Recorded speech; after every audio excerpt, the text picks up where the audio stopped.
one thing that I've been doing in my tour repeatedly, when I talk about the first chapter of my book, which is Stand Up Straight with Your Shoulders Back, it's a discussion of hierarchies and their eternal nature, right? Because my claim is, and it's not my claim, I think it's mere fact, that organisms that have to cooperate and compete with other organisms of their type inevitably arrange themselves into hierarchies, and that's been going on for so long, which is at least 300 million years, that our nervous systems have adapted to hierarchies as if they're a permanent element of being, right? More permanent than trees, like seriously permanent.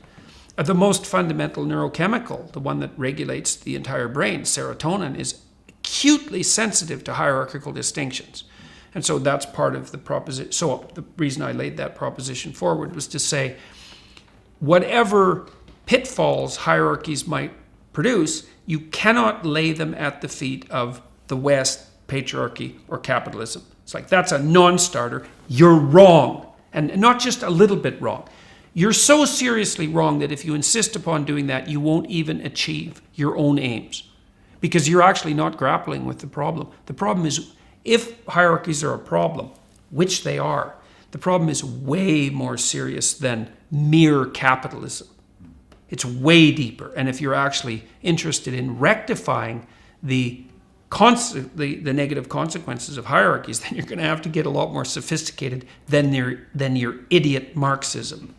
So part of the elaboration of that argument is, well, hierarchies are inevitable because we have to solve complex problems and we have to solve them socially. And when you implement a solution to a complex problem socially, you produce a hierarchy because some people are better at the implementation than others. So there's a hierarchy of competence, and then there's a hierarchy of distribution of the spoils. And in both of those hierarchies, you get a disproportionate clumping of resources at the top and dispossession at the bottom. It's in the nature of hierarchies. So what's the left for? The left is to remind those who are benefiting from the hierarchies that the hierarchy comes at a cost. And the cost is the clumping of people at the bottom. And that's an eternal cost, and it's not trivial. And so that's what the left should be properly focused on. The left should be providing the voice of those who are dispossessed by hierarchies.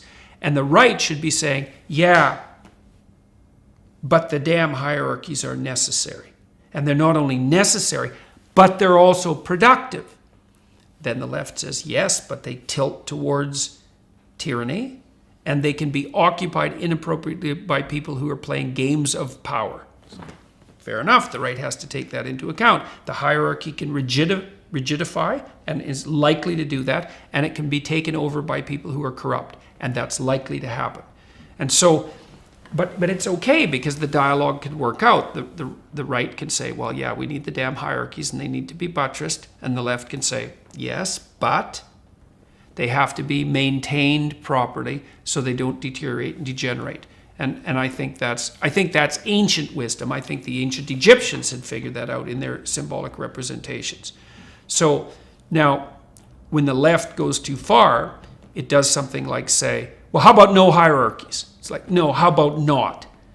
Wrong. Because all that happens one of the things that happens if you flatten out the hierarchy is that you can't even organize your perceptions. You can't perceive the world without looking at the world through a hierarchy of value. And because you can't perceive the world unless you make one thing more important than all the other things, because you don't even know what to look at. And if one thing isn't more important than all the other things, then you have nothing to aim at. If you have nothing to aim at, then you have no meaning in your life.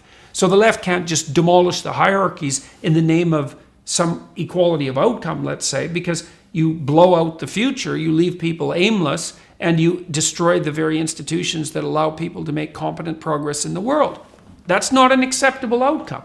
So we have to agree to live with the tension.